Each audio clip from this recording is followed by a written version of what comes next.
Welcome to Money Matters. I'm Emily Johnson, Certified Financial Planner and Managing Director of Polaris Capital Advisors. Today I'm going to be joined by Todd McGarity to discuss an overview of the financial markets through 2011 and expectations coming into 2012. Before he joins us, however, I just want to offer just a brief recap of what's been going on in the markets this week. Today is Thursday, December the 8th, and there's a continuation of the themes in Europe. The European leaders are meeting again today. We're sort of taking a wait-and-see approach to this because, as we've seen, big news can lead to either big moves in the market up or big swings downward in the market if the broad market doesn't feel that whatever the solution that's provided is large enough. So we're sort of taking a wait-and-see approach throughout this meeting for the next couple of days, going into the weekend. Don't expect huge swings in volatility while this meeting continues unless they happen to come forward with a solution in the next 24 to 48 hours. So we're taking a wait-and-see approach going into the weekend. We'll be back in just a second. I'd like to give a broader recap of what's been going on with the market, some of these larger themes. Todd's going to join us, so please stay with us, and we will be right back. This is Money Matters. I'm Emily Johnson. Hello, this is David Kroll, Mortgage Network, and I'm here for the Mortgage Minute. What I want to do today is encourage you to think about your team. You have a lawyer who you know who has done something for you in the past. You have an accountant or a tax preparer who you see once a year for your taxes. You have a local banker that you interface with for your checking account and so forth. And you may or may not have a mortgage banker. You have an insurance agent. These are difficult, trying times. This is 3.5 years into a major recession. You've listened to Emily speak about the difficulties in interpreting the stock market and the bond market. This is a time for you to be in touch with the members of your team. It doesn't matter which of us you get in touch with first. You can run around the circle, be in touch with the members of your team, if for no other reason than to simply sit down, take stock, spend a half an hour with each of us, and see whether you're responding to current conditions correctly. Thanks.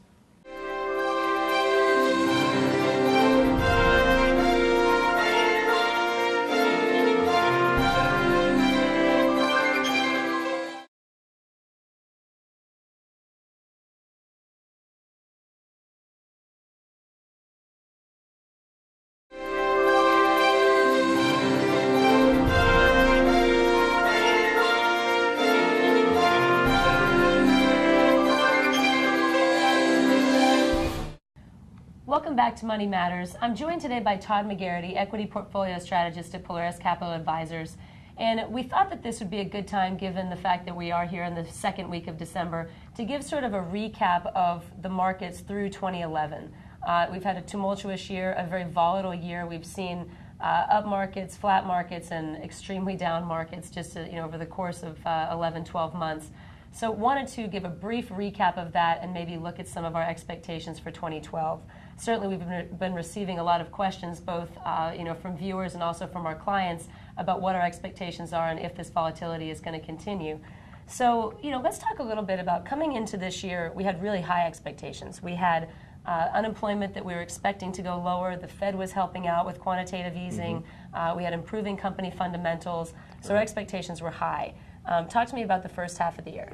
Well, the first half of the year, I think, came off a pretty strong push towards the end of 2010, going into 2011. So the first quarter, as you started getting some improving data, like you said, and some deleveraging of corporations and individuals, corporate balance sheets looked a lot better. And I think there was a general anticipation that we had kind of hit a bottom and we were turning a corner from an economy standpoint. So we did rally through the first quarter and rallied through the second quarter and kind of leveled off at around the July timeframe, which things really changed from a macro view standpoint. So there were actually some pretty consistent trends coming through the first quarter. We saw stronger company fundamentals, which have continued even though people overlook that. Sure. We saw, again, quantitative easing, improved economic data. That was all very positive. Okay, exactly. So coming into the third quarter, what's changed? Because obviously things have changed pretty substantially. Well, around the July timeframe, it was, of course, when we had the Greek debt situation, and that started to manifest itself through our markets. But what you started to see was, the Greek debt, had a run on it. So essentially their interest rates went through the roof, and it became evident that there was going to be a default. It really was. It did sort of harken back to, for those of us that were sitting in front of our computer screens and in front of televisions through 2008, it really did feel the same way. I mean, you started to see the potential for the run on the banks, the interest rates going up the same way that the spreads, the CDS spreads did in 2008, and I mean, it really did feel very much like 2008 going into the third quarter. And I think that's what the fear was. 2008 is not that far in our rearview mirror there. No. So, and the expectation was that we would have, because of 2008, we were going to have a steady climb for at least 2-3 years. Right. So. Right. I think the panic in Europe really reminded us a little bit of '08, and that situation started to look very similar. The difference is you really had a run on government debt over there. So all the sovereigns, debt started to sneak up to interest rates that became unsustainable for them to carry their current debt load. So we had sovereign debt issues, but then of course attached to that is bank debt, because in Europe a lot more of the banks hold the sovereign debt than is the case here. Exactly. So we had the bank situation, and the bank situation carries over to the United States banks, and that globalization, so to speak, and all of that. Well, I think what made that worse is when they came out with a ban, and this is similar to what we did in '08 here in the U.S. They came out with a ban making it harder or impossible really to short bank stocks over there, to try to keep there from being a run on the equity prices. Which proved to be a good move. And there was certainly a call to maybe do that over here again. But yeah, unfortunately, that's what happened is they kind of thought, because of the counterparty risk between the banks, between us and Europe, because a lot of them trade money back and forth on a daily basis to handle funding issues overnight and longer. They each, we actually have banks over here that hold some of that debt. So I think the fear trade went from there to essentially our banks. So a lot of people had or saw a run on the financial sector overall, which caused a lot of fear from '08, just like we saw in '08. We have two different factors here, and you hear this a lot. You say that the average Joe doesn't feel like they can participate in the market anymore. The huge run that we saw on the banks and the big swings in volatility that we saw in the market, they weren't necessarily caused by Joe Smith, who's got $50,000 in his 401k, or who trades, on an E-Trade account with $20,000 or even, $200,000. I mean, these were massive swings that were caused much more by institutional players, and not just institutions, but hedge funds that have the quantitative type computer systems, and that has also driven large swings in volatility that I think also exacerbate fears. Exactly. I think once that momentum trade starts going that way, and you really don't have any participation in front of it, you could see these stocks make some massive swings in a short amount of time. You also see big volume trades that are much higher than they used to be. So you're right. A lot of that is program trading. Program trading, I know we've talked about this before, but basically meaning computer-driven trading, that when you see either a stock or even an index move, just a hair, the program kicks in and they buy large shares and or sell large shares really quickly. Sometimes they're in and out in a millisecond. That causes massive swings. Exactly, and this is the kind of environment where you see that, where you have a macro theme that brings in a lot of risk or fear overall. Fear is a much stronger emotion than greed is. So when you have a lot of fear out in the marketplace, you can use any sort of headline that comes out, which was what we've seen. You use any sort of headline that comes out, and you can pretty much say, hey, once the momentum starts that way, some of these things are down $4 or $5, in one day. That's a pretty big drop to have, 6, 7, 8% drops in a stock in a single day. Well, we've seen 7, 8% moves in a week. Absolutely. Just in the last couple months. So the other thing I think that is somewhat interesting is that the Fed is almost tapped out. I mean, through quantitative easing 1, 2, and then the twists that they attempted or actually, I guess, have followed through on in the third quarter, that has pretty much shown itself to be inconsequential. Well, it's inconsequential. They don't have any more arrows in their quiver, so to speak. Because it's inconsequential because as we move through the third quarter, this panic in Europe started to take hold, started to get some selling in our financial sector, or in our bank stocks, which again brought about the fear. So there's not much the Fed can do from an easing standpoint. The stage is set for a recovery.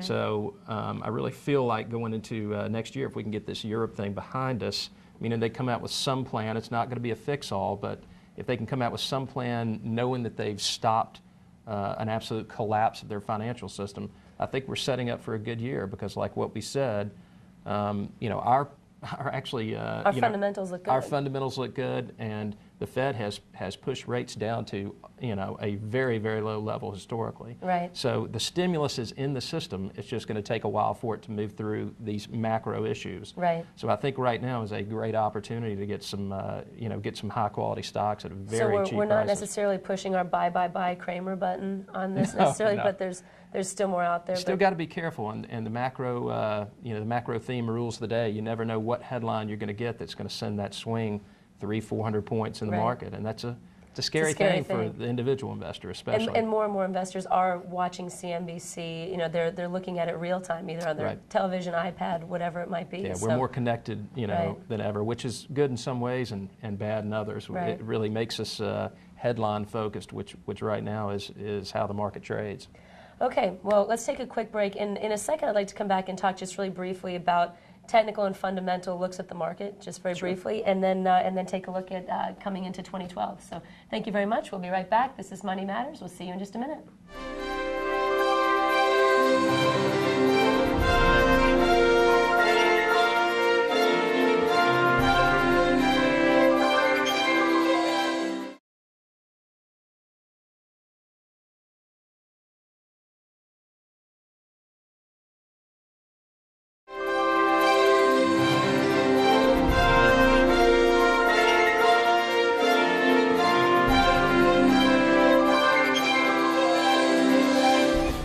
Okay, welcome back to Money Matters. Again, I'm joined by Todd McGarity, equity portfolio strategist.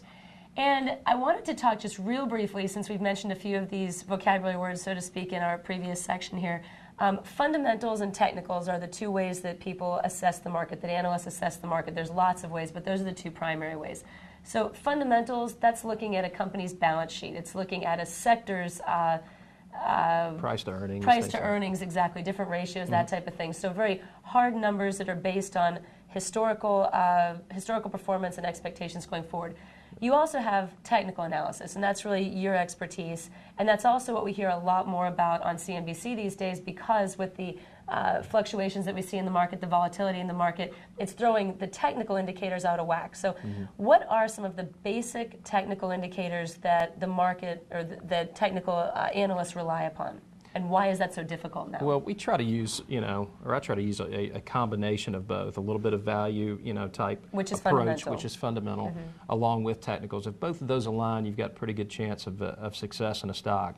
Which is what we had coming into the first and second quarters. Absolutely. Yeah. Right now, you're finding it, even fundamental, you know, fundamental-based analysis by certain money managers is becoming very tough because the value that they buy on is just not being realized. Some of these are trading, for instance, in the financials, are trading below book value.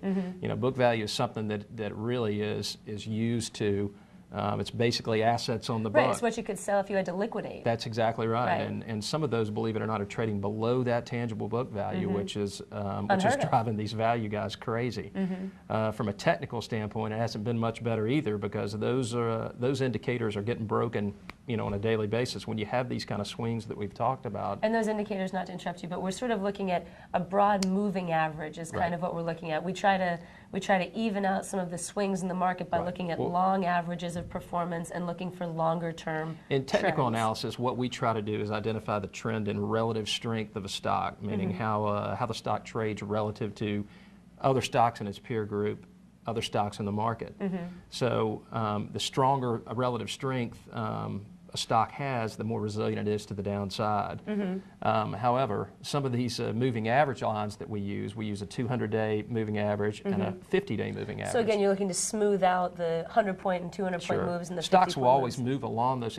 What you want is a 50 and 200-day moving average that are trending upward. And sometimes you'll get pullbacks to those, and those give us, you know, in the technical community, give us buy signals when they pull back, as long as they remain in a upward pattern. So what has changed now? Because I mean, you hear all the time, and I certainly hear it from you all the time, that really the technical analysis is somewhat broken now, because we're seeing so many huge swings that if you're going based on one of those swings, you might make one decision, but then it swings back the other direction. And well, that's what you got to ask: which one feeds the other? I think technical, from from the technical parameter standpoint, you're getting so many swings, and so people are in and out of the market in such big ways in a short time because they're quick on the... They're day trading. They're quick on the Hedge trigger funds finger. are day trading. The high-frequency traders are day trading. Well, they have to moment-to-moment trading. Right. Right. Roughly, 75 to 80% of fund managers out there, hedge fund managers, mutual fund managers, about 70 to 80% right now are underperforming, the actual benchmark, and that's because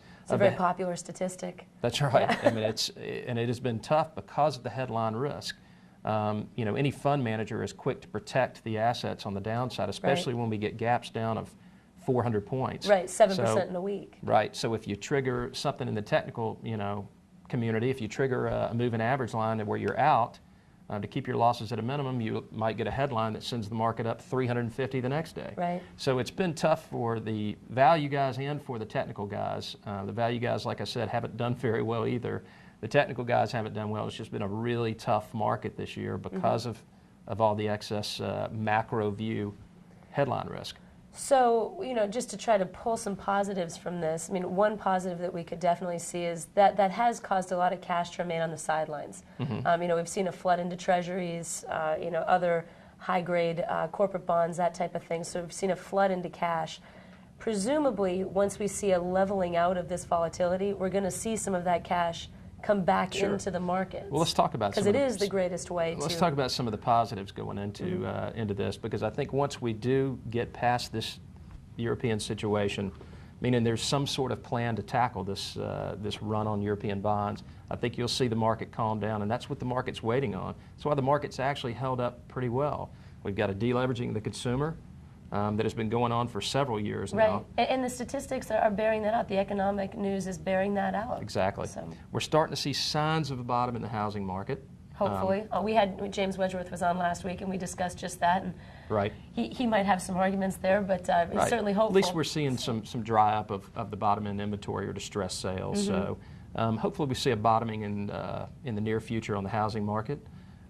We see corporate balance sheets that are stronger than they've been in a long time. Right, they've already deleveraged. They're already stronger. Their fundamentals are sound. And, obviously not across the board, but majority. And even banks that are holding some of this bad debt, they've been hoarding cash now for a good 3 years.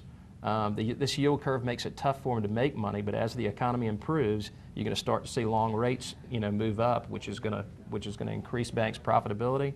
And they have more reserves on their books than ever before. Which also should help. I mean, should we see the European contagion? Should we see what's going on with European debt, with the bank scenario there? Should we see that come across the pond, which some people are expecting? If we don't get our act together and start spending less and saving more as a country, then we're going to wind up with austerity measures as well. Sure. But it's interesting to look that, we've already started along this healthier track. If that does come across the pond, we might be able to weather it better than, there's some expectation that we would. I think it's really important this next year of, number one, who's going to be leading election-wise, and number two, that we start to get some sort of fiscal restraint in Washington. And I think those two would go a long way into really, bolstering our market and economy.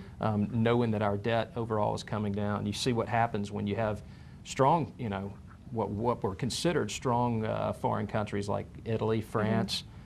You start to see what happens when when people are fearful of their interest rates start to go up anyway, fiscal just out of irresponsibility, fear. because Right. they're then you're wondering how you're going to pay your debt.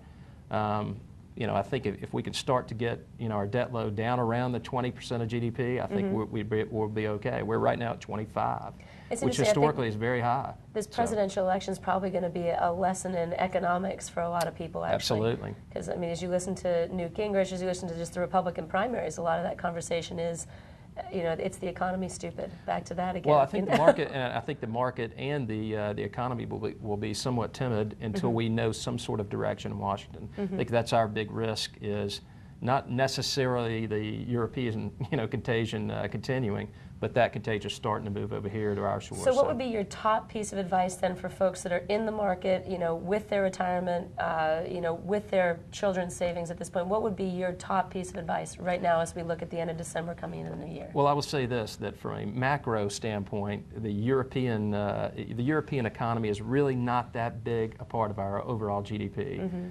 So I still think we can have GDP growth with Europe in a recession. So try not to get too hung up in the news hype about what's going on over in Europe. They will fix the problem. They know they've got to do it, and I think you're going to see a coming together of those leaders over there, trying to put the fire out. And I think they will have a temporary situation where they do, just that. I think our economy will improve going into the next year. The stimulus is in the system, like we talked about. The table is set for a huge move in the economy, and in a lot of sectors because there's nowhere to go but up. Right. We never want to say that, but we're optimistic. Right. So I think the stimulus is in the system. Again, corporate balance sheets look better than they ever have, even in the financials. I might start looking at some high-quality financials because they've been beaten up so bad. I would look at some high-quality financials.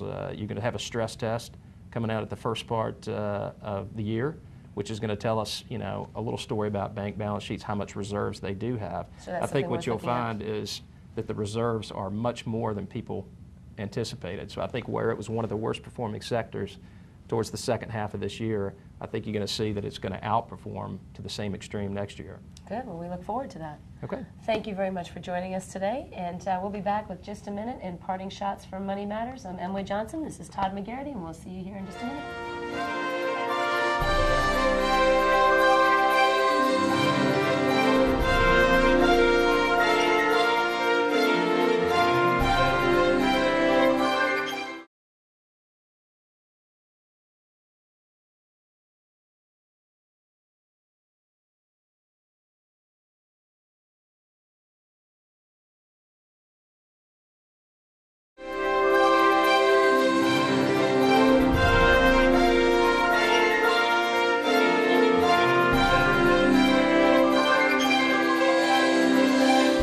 Welcome back to Money Matters. I'd like to offer just one quick parting shot involving bonds today. We just heard Todd talk about expectations coming into 2012, and we really strongly expect that interest rates on bonds are going to go up, which is going to cause bond prices to go down. So if you're sitting on a large number of treasuries right now, you might actually consider moving out of treasuries, at least coming into 2012. And here's the two reasons why we expect interest rates to go up. Number one would be a positive move. If the economy continues to improve, then we're going to start to see inflation. You're going to see an increase in interest rates just to fend off inflation. That's a positive stimulus, and that would also cause bond prices to go down.